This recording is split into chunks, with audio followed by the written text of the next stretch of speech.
Hello and welcome to another episode of today's GK. I am Pooja Dwivedi, and in this segment we bring to you objective questions to help you crack prelims. So let's begin with the practice question of last segment. Consider the following countries: North Korea, Myanmar, Chad, India. Which of the above countries are included in the UN's list of hunger hotspots? So recently a report has been launched by the Food and Agriculture Organization, which is a specialized agency of the United Nations, with collaboration with World Food Programme by the name of Hunger Hotspots from the month of August to November 2021. So certain countries have been targeted or have been highlighted as hunger hotspots, emerging hunger hotspots. So if we talk about them, North Korea, Chad and Myanmar, these are the few countries in the list. India is not included. So the correct answer would be option C, 1, 2 and 3 only. Recently, the Food and Agriculture Organization and the World Food Programme released the report Hunger Hotspots from August to November 2021. 6 countries have been added to the hotspot list since the agency's March report: Chad, Colombia, North Korea, Myanmar, Kenya and Nicaragua. India is not on the list. Moving on to the next question, consider the following statements. Sustainable Development Goals are legally binding on members of the United Nations, and Sustainable Development Index is released by the Sustainable Development Solutions Network. There are 17 SDGs and 169 specific targets to be achieved by 2030. We have to select the correct statement. So if we talk about Sustainable Development Goals, they are not legally binding. So the first statement becomes incorrect. The second and the third statements are definitely correct. The correct answer to this question should be 2 and 3, right? It's option C. Moving on to the explanation, the United Nations mandated Sustainable Development Goals 2 of achieving zero hunger, that is, ending hunger and ensuring access to nutritious and sufficient food for all, has been hit in the wake of the novel coronavirus disease pandemic. And Sustainable Development Goals are not legally binding on the members of the UN. SDI, that is Sustainable Development Index, it is released by Sustainable Development Solutions Network. And there are 17 goals and 169 specific targets to be achieved by 2030. Reaching the goals requires action on all fronts: governments, businesses, civil society and people. Everywhere, they all have a role to play. Moving on, consider the following statements. 𝐸𝐻𝑒's soft-shell turtle has been listed as critically endangered on the IUCN Red List. 𝐸𝐻𝑒's soft-shell turtle is endemic to India. We have to select the correct statement. Yes, 𝐸𝐻𝑒's soft-shell turtle has been listed as critically endangered in the IUCN Red List. But it is not endemic to India, but it is endemic to China and Vietnam, northern parts of Vietnam. So the first statement is correct, the second is incorrect. The correct answer would be option A, 1 only. With the discovery of a female turtle of 𝐸𝐻𝑒's soft-shell turtle, Riphetus 𝐸𝐻𝑒 in Vietnam, this imperiled turtle species may now have a second chance at survival. 𝐸𝐻𝑒's soft-shell turtle, we have discussed the critically endangered status of it. We have moved on to the next one, which we have already discussed. So moving forward to the next question. All right. The red tide recently seen in the news is referred to. It is referred to harmful algal bloom. That is option B. Harmful algal blooms or HABs occur when colonies of algae grow out of control and produce toxic or harmful effects on people, fish, shellfish, marine mammals and birds. While many people call these blooms red tides, scientists prefer the term harmful algal blooms. One of the best known HABs in the US occurs nearly every summer along Florida's Gulf Coast. So because of the release of nutrients, a lot of nutrients when it is released from agricultural waste, sewage, industry, it actually contributes in the growth of algae, and that is why when it grows out of control, these tend to be harmful. Moving ahead, this type of bloom is caused by species known as dinoflagellate, known as Karenia brevis, On the other hand, blooms in freshwater lakes and reservoirs are most commonly caused by blue-green algae known as cyanobacteria. Blue-green algae blooms have a direct relation to agricultural and urban runoff. Nutrient pollution encourages the growth of cyanobacteria. Moving ahead, consider the following statements. The main emphasis of the scheme is on improving the quality of school education by focusing on the two T's, training and technology. Samagra Shiksha is a central sector scheme. We have to select the correct statement. If we talk about Samagra Shiksha, this is not a central sector but a central sponsored scheme. So the second statement is incorrect. The first statement, which is saying that the main emphasis of the scheme is to improve the quality of schooling by focusing on the two T's, training and technology. No, the two T's which is focused upon is, first one is teaching, second one is technology. So none of them being correct. The correct answer is option D, neither one nor two. Recently, the Cabinet Committee on Economic Affairs approved a financial outlay of rupees 1.85 lakh crore to continue the Samagra Shiksha Abhiyan till 25 to 26. Samagra Shiksha emphasizes on improving the quality of school education by focusing on two T's, that is teacher and technology, and it's a centrally sponsored scheme. Moving ahead, consider the following statements. Member of Parliament Local Area Development Scheme is under the control of Ministry of Rural Development and Planning. MPLAD is a central sector scheme which was announced in December 1993. The MPLAD scheme is not governed by any statutory law. We have to select the correct statement. MPLAD, yes, it was earlier under the aegis of Ministry of Rural Development and Planning, but now it has come under MOSPI, Ministry of Statistics and Program Implementation. So the first statement becomes incorrect here. The second statement is correct, that MPLAD is a central sector scheme which was announced in December 93, and the MPLAD scheme is not governed by any statutory law. The correct answer to this question would be option C, 2 and 3 only. Virtually half of a belated rupees 2200 crore allotted for completing ongoing MPLADS projects in 2020-21 simply lapsed as the Finance Ministry granted barely a week to the Ministry of Statistics and Program Implementation to release the funds, inviting the ire of the Standing Committee on Finance. Now, we have already discussed this statement. Just know the year when it was transferred to the MOSPI. It was in 1994. And we have discovered about that it is a central sector scheme. And the MPLAD scheme is not governed by any statutory law and is subject to the whims and fancies of the government of the day. Moving ahead, consider the following statements with regard to e-Prisons project. The Ministry of Electronics and Information Technology is supporting the states and union territories in implementing the e-Prisons project. It aims to introduce efficiency in prison management through digitization. It supplements the Prisoner Information Management System, which provides a centralized approach for recording and managing prisoner information. We have to select the correct statement. Yes, if we talk about e-Prisons project, this doesn't come under the Ministry of Electronics and Information Technology, but Ministry of Home Affairs. So the first statement is incorrect. The second statement is definitely correct, that it aims to introduce efficiency in prison management through the help of digitizing the records, and it supplements the Prisoner Information Management System. It will give a plug to whatever gaps there are in the PIMS. Also, that provides a centralized approach for recording and managing prisoner information. The correct answer to this question is option C, that is 2 and 3 only.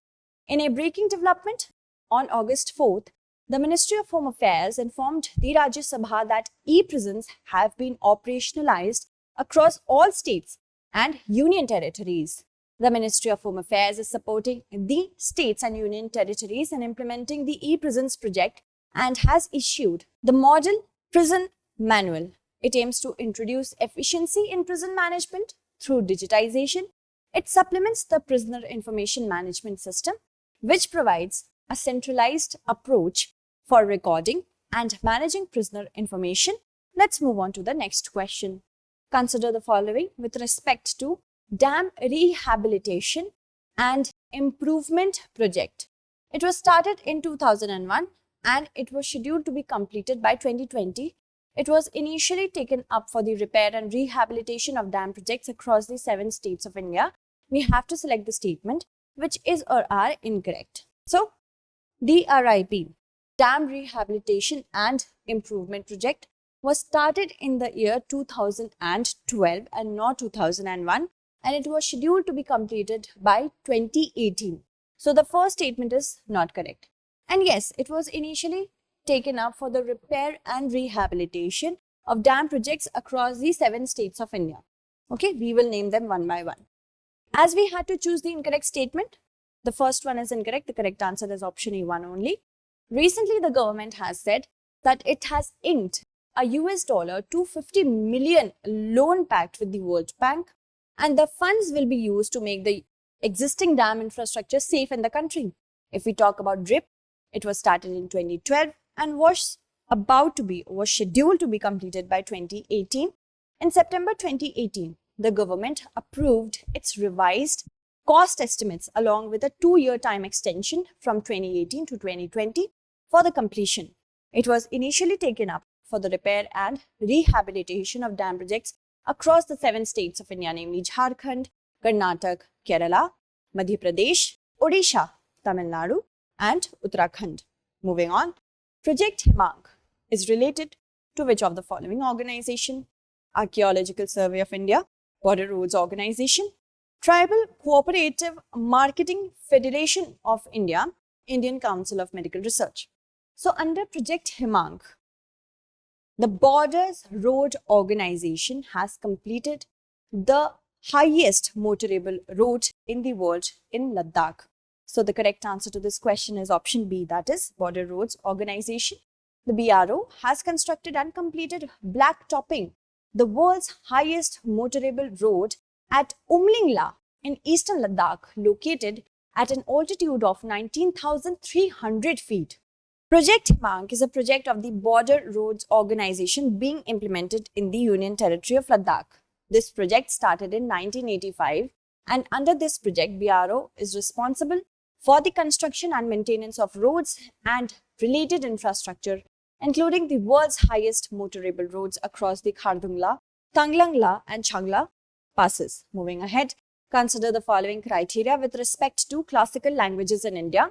High antiquity of its early texts, recorded history over a period of 500 to 1000 years, a body of ancient literature texts which is considered a valuable heritage by generation of speakers, the literary tradition and be original and or could be also borrowed from another speech community, the classical language and the literature being distinct from modern, and there may not be any discontinuity between the classical languages and its later forms or its offshoots. So we have to select from the above criteria that are not true for a language to be declared as a classical language.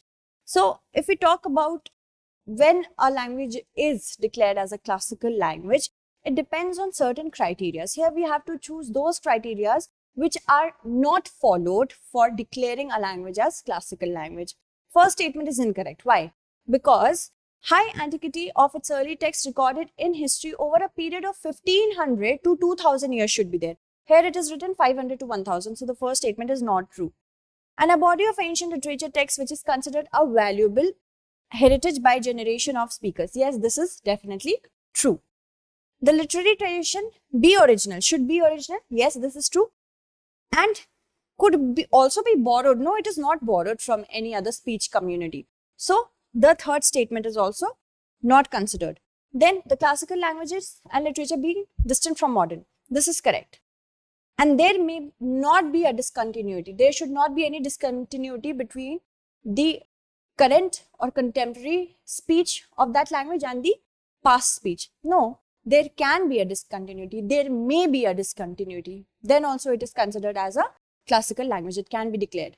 So let's see which of the statements aren't there as a criteria. The first, the third and the fifth. Okay. So the correct answer should be option B, 1, 3 and 5 only. Yes. The Vice President of India has stressed the need for a people's movement to protect and propagate Telugu. Currently, there are 6 languages that enjoy the classical status in India. Tamil, declared in 2004, Sanskrit in 2005, Kannada in 2008, Telugu in 2008, Malayalam in 2013 and Odia in 2014. So all the classical languages are listed in the 8th schedule of the Constitution. The Ministry of Culture provides the guidelines regarding classical languages. Guidelines for declaring a language as classical language are high antiquity of its early texts, recorded history over a period of 1500 to 2000 years, a body of ancient literature texts which is considered a valuable heritage by the generation of speakers. The literary tradition should be original and not borrowed from another speech community. And the classical language and literature being distinct from modern, there may also be a discontinuity between the classical languages and its later forms or its offshoots. Moving ahead, consider the following statements with respect to South China Sea. It is connected by the Luzon Strait with the East China Sea and by Taiwan Strait with the Philippine Sea. The People's Republic of China, the Republic of China Taiwan, the Philippines, Malaysia, Indonesia, Singapore and Vietnam are the only bordering states of South China Sea. We have to select the correct statement. South China Sea, a disputed sea where India has sent its naval armaments, its warships. That is why this question has been asked. So, it is connected by the Taiwan Strait to the East China Sea. We will see it on the map here. Okay, look at this map. Work with me. It is connected to the East China Sea. This is the East China Sea by Taiwan Strait. Okay. And to the Philippines Sea, it is connected with the help of Luzon Strait. Keep that in mind. This could be a prelims question. So, the first statement becomes incorrect. Why? Because it has been intermixed. Okay. And if we talk about the bordering states, there are 8 bordering states. Look at them. The People's Republic of China, People's Republic of China and Taiwan, Philippines, Malaysia, Indonesia, Singapore and Vietnam. One more country is there, that is Brunei. It's not here. So, none of these statements, because here it is written only. So, one more country is there as a bordering state. So, none of them being correct. The correct answer to this question is option D, neither 1 nor 2. India is sending a naval task force to the South China Sea this month to expand security ties with friendly countries, signaling its intent to play a bigger role in the regional efforts to counter China. The South China Sea is an arm of the Western Pacific Ocean in Southeast Asia. It is south of the China, east and south of Vietnam, west of the Philippines and north of the island of Borneo. It is connected by the Taiwan Strait and with the East China Sea, that is, and to the Philippine Sea by Luzon Strait. Bordering states are as follows: the People's Republic of China, the Republic of China, Taiwan, Philippines, Malaysia, Brunei, Indonesia, Singapore and Vietnam. If we talk about the strategic importance, this sea holds tremendous strategic importance for its location as it is connecting link between the Indian Ocean and the Pacific Ocean, that is Strait of Malacca. We also know dilemma by the name of Malacca dilemma. So it is related to this point only. Moving on, let's look at the practice question. Consider the following statements. Indigenous aircraft carrier INS Vikrant is a part of the Atmanirbhar Bharat. At present, India has only one aircraft carrier, the Russian origin INS Vikramaditya. We have to select the statements which is or are incorrect. So I hope you'll be answering it correctly in the comment segment. That's it for today. Tomorrow we shall meet again with another segment. Until then, stay updated and thank you so much for watching.